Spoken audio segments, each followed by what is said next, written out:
History is the study of the past, but a more contemporary definition is centered on how it impacts the present through its consequences.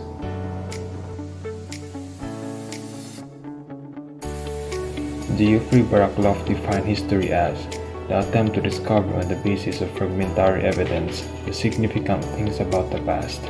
He also notes the history we read, though based on facts, is strictly speaking not factual at all, but a series of accepted judgments.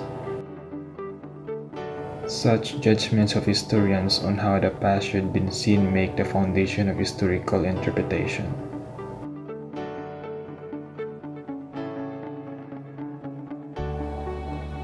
In the epic story of Maragtas, there was this mythical legal code called the Code of Calantiao.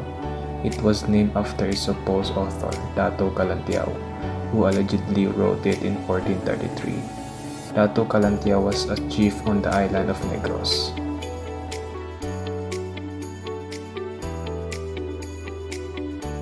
It was written about by Jose E. Marco in 1913 in his historical fiction, Las Antiguas Leyendas de la Isla de Negros.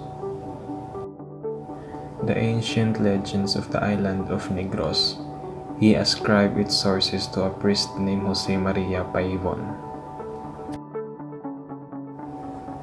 The historian Jose Soncoya wrote about the Code of Calantiao in 1917 in his book, Historia Prehispana de Filipinas, Prehispanic History of the Philippines, where he transferred the location of the origin of the code from Negros to Panay, because he is contended that the said code may have been related to the Binirayan festival.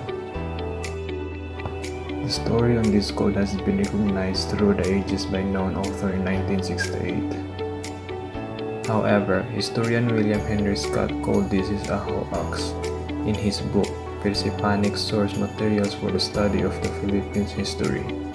Consequently, Filipino historians agreed to expunge the Code of Calantiao in future materials on Philippine history. Although the said code ceases to be part of the text of the Philippine history, however, many still believe its validity.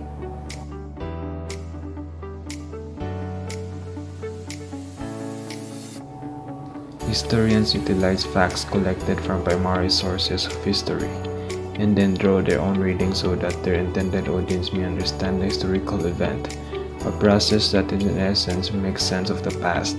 The premise is that not all primary sources are accessible to a general audience, and without a proper training and background, a non-historian interpreting our primary sources may do more harm than good. A primary source may even cause misunderstanding, sometimes even resulting in more problems. Interpretations of the past, therefore, vary according to who reads the primary source, when it was read and how it was read. As students of history, we must be well equipped to recognize different types of interpretations, why these may differ from each other, and how to critically sift this interpretation through historical evaluation. Interpretations of historical events change over time. Thus, it is an important skill for a student of history to track these changes in an attempt to understand the past. Sa aking mga kabata is a poem purportedly written by Jose Rizal. Kani siya ang pinakauna nga tula nga Tagalog nga gisulat ni Jose Rizal dadtong 8 pa iyang edad. Gisulat ni siya ni Rizal nga tula tungkol sa pag-ibig ng isang tao sa kanyang katutubong wika. According sa popular beliefs, maong gisulat ni siya ni Rizal dadtong 1869 is to express the importance of loving one native tongue. Kani siya nga poem where one finds the popular line, ang hindi magmahal sa kanyang salita mahigit sa hayop at malansang isda. Ang pasabot ani, ang kaisipan ay ang pagmamahal sa ating lupang sinilangan. Kung ato daw ikaulaw ang atong bayan, mura sa gikaulaw nato ang atong kaugalingon. Wala daw manuscript ani nga poem nga si Rizal ang nagsulat. Ana si Hermenegildo Cruz. Na naitala daw ang tula dadtong 1906 ug nadawat daw ni niya gikan kay Gabriel Beato Francisco. Og ana pud si Gabriel Beato Francisco nga nadawat daw kunin sa niya gikan sa close friend ni Rizal nga si Saturnino Rasiles. Pero walay na mention si Rizal nga na siya close friend na Rasiles. Further criticism of the poem reveals more the wrongful attribution of the poem to Rizal. Ang tula is isulat sa Tagalog at tinutukoy na word kalayaan, pero nakadocument sa mga liham ni Rizal na unang nakatagpo ng salita sa maagi na Marcelo H. del Pilar, na sanaysay ni Rizal na El Amor Patrio. Hinala din ang baybay ng tula ang paggamit sa mga letrang K at W upang palitan ang C at U. Ayon sa pagkakasunod ay inumungkan ni Rizal bilang nasa hustong gulang. Kung isinulat ang tula noong panahon niya, dapat itong gamitin ang orihinal na ortografiyang Espanyol na laganap noong panahon niya.